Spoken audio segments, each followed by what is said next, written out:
To achieve the dreams of science fiction, to boldly go beyond our solar system, we will have to revolutionize space propulsion. In a few isolated labs around the world, scientists are struggling to invent the future.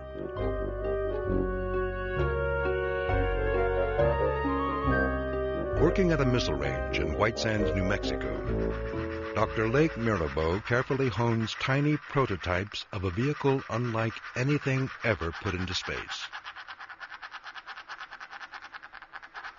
Mirabeau imagines spacecraft propelled by powerful laser beams. A high-powered pulsed laser beam comes in the backside here, reflects off this parabola, and focuses inside of the engine here. The light is focused to such a huge intensity that it just breaks down the air here and blasts out a very strong shock wave, and in so doing propels the model forward in a series of pulses. The temperatures inside here, when the laser is on for about 18 microseconds, are of the order of 10,000 to 30,000 Kelvin, which is 4 to 6 times hotter than the surface of the sun. Aspects of Mirabeau's design go back to the 1950s, including its flying saucer-like shape. His innovation is to use an energy beam as propulsion, eliminating the burden of a spaceship having to lift vast amounts of fuel above the atmosphere.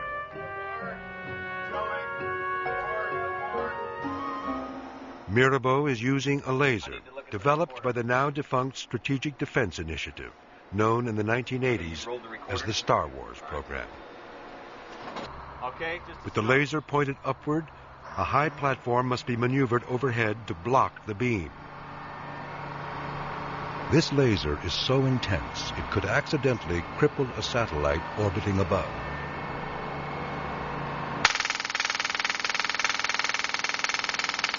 Copy 5.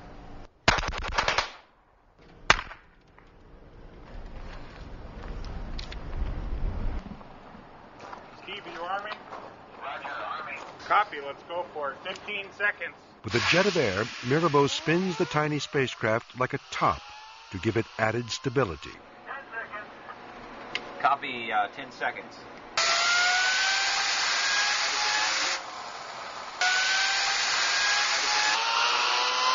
5, 4, 3, 2, 1, fire! The laser beam is made up of infrared light.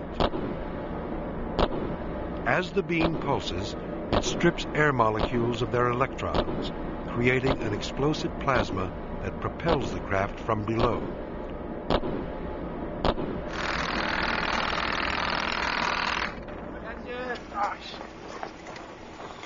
How about that? Nice catch. What do you figure, 40 feet? Yeah, that was about 40 feet. 40 feet. Maybe 45. Ready to go again?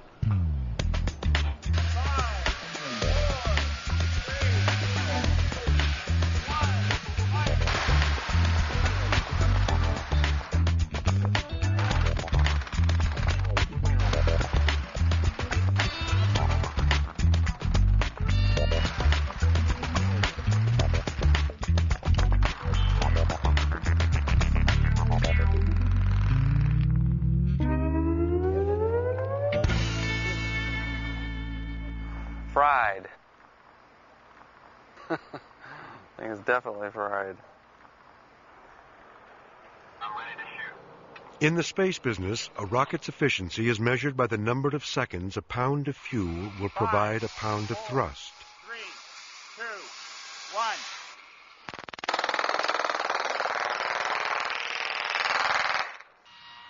The higher the number of seconds, the less energy it takes to propel the craft, and the more efficient it is.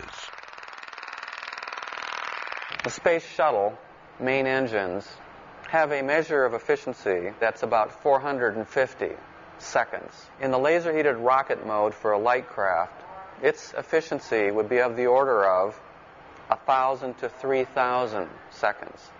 So we have a factor of 2 to 6 better fuel efficiency than the shuttle.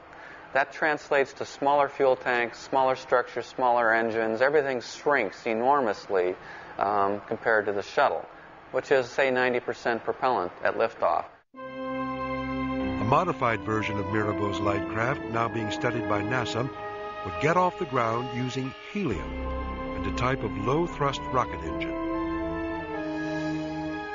It would trade lasers for less intense microwave energy, generated by a satellite that collects power from the sun.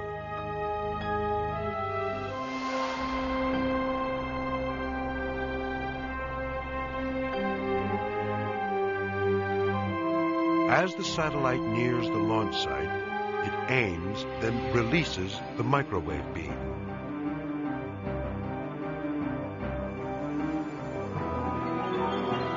The light craft diverts a portion to its perimeter for propulsion and uses the rest to create an air spike, a shockwave that literally melts away air resistance. To fuel the rest of its journey, the light craft would use superheated gas, accelerated by powerful electrical and magnetic fields. Hurtling above the atmosphere, the light craft would go into orbit or travel to the moon and beyond. The vision I have for the future of beamed energy propulsion is to create a technology that could replace airlines, replace spacecraft. Imagine a global aerospace transportation system that runs on solar energy, generated in space and beamed to the vehicle in flight.